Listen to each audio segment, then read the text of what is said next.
What's up everyone, it's Emma. Welcome back to my channel, and for today's video we are going to talk about the audition process for me as a blind actress and kind of what that looks like. Obviously, everyone's experience is different. I'm going to talk about mine today. And yeah, I did a video about a year ago on learning lines as a blind actress and what that process looks like. And I feel like it's about time that we talk about the audition process, because I kind of just talked about learning lines and then didn't really talk about the rest of the process. So today, that's what we're going to talk about. Before we get into the video, don't forget to like and subscribe and comment down below if you have any video suggestions, and also turn on those post notifications so you can be notified when I upload a new video. So if you haven't checked out my learning lines video, go check that out. I will leave a link in the description down below. But yeah, just a quick recap for anyone who has seen that.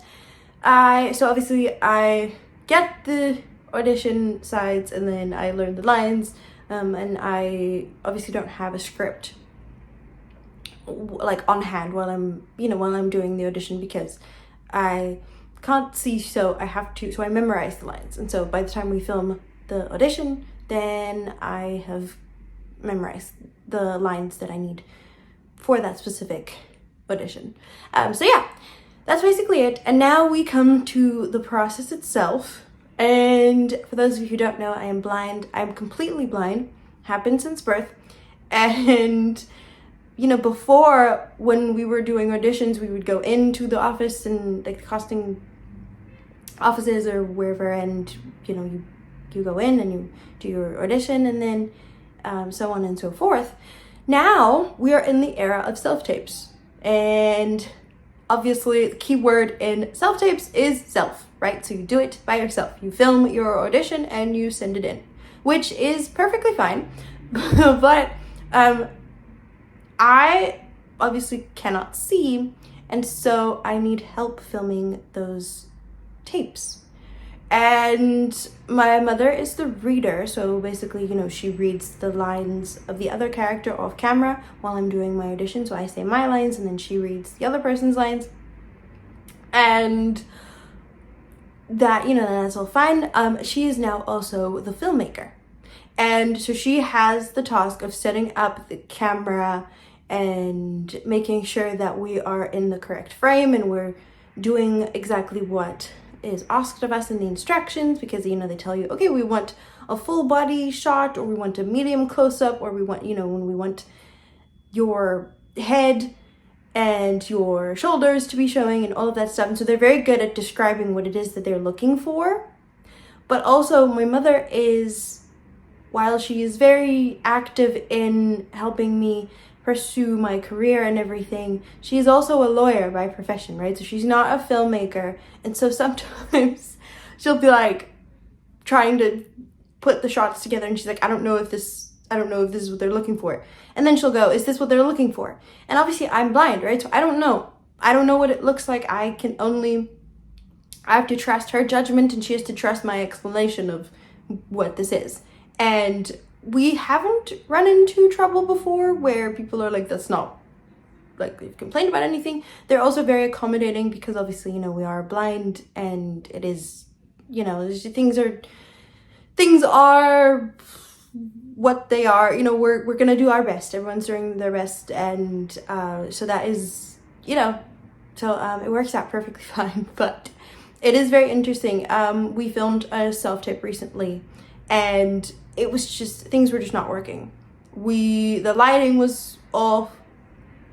Then she got the lighting on and realized, like, the lighting to work, and realized that, the frame was incorrect. And then I'm pretty sure we filmed one of the videos in the wrong format, so we had to do it again. I think she filmed something in slow-mo once. So that that happens. Any regular hiccup happens with these types of things. And that happened on that particular day, but we got it to work and it was fine. But yeah, it's really interesting because, like I said, now it's all about me trusting her judgment and trusting the process, and her trusting my explanation when she asks about, okay, how does, what are they looking for? And then there's also a lot of the auditions that I've been doing recently are very visual, where it's not really lines, it's more actions and reactions and everything. And that is pretty interesting to frame. So she has to figure out how to frame, that, because it's all fine if we're just framing me speaking, but showing different actions and doing different physical movements and everything is a whole other story. So we have to figure that out. And so yeah, that's basically what it's like, kind of just behind the scenes of of how that goes for me. It's been pretty fun.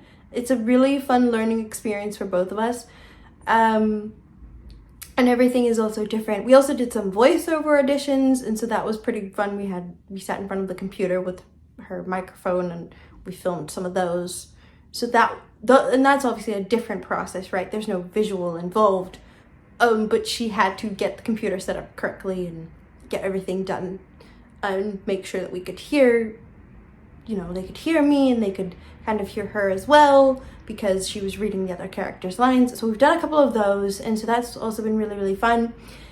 And she loves being a reader, so that's also really fun. She enjoys reading the other lines, and that also makes the process really fun because we both enjoy doing it, and so that is really, really nice. But yeah, it's all about help. It's a lot about teamwork, obviously, and even I've done a couple Zoom auditions as well. And those were fun because one time I was doing an audition, but I was in Utah, and my friend Beto had a little bird, so I was doing the audition, and the director and the producer were like, "Oh my gosh, this is nice." We were sitting on Zoom or whatever, and they were like, "We love your audition and everything. We are, and it's really great. But we are so distracted by the little bird that is just having." He was like showing off to the camera. It was so cute. He was having the time of his life, showing off to these new faces that he was now seeing, and it was super cute. But yeah, so there's that too. And obviously I didn't realize that, and Beto didn't realize that he was on camera, that the little bird was on camera, because he had left the room, and obviously neither of us can see anything, so we didn't know that, they could see the bird, nor that the bird was giving a performance, So it was, sometimes that kind of happens as well, and I've had that happen where they're like, "Oh, nice background." And we just roll with it. Everyone's been everyone's just been adaptable. I've been adaptable, they've been adaptable, and it's been a great process. But yeah, it's been new, and like I said, we're in the era of self-tapes, and so it's just a different experience that from going in person and doing auditions that way. But it's fun. It's been great to learn how that works and everything, and I'm sure we'll continue to learn that and figure it out as we go along. But the moral of today's video is teamwork makes the dream work, and just be adaptable and just be flexible and accommodating and all that good stuff. So yeah, thank you for watching today's video. I hope you enjoyed it. Please don't forget to like and subscribe and comment down below what videos you'd like me to do next. And I hope that everybody has a great weekend. Hopefully this wasn't too all over the place. Like I said, I hope everyone has a great weekend, and I will see you all in my next video.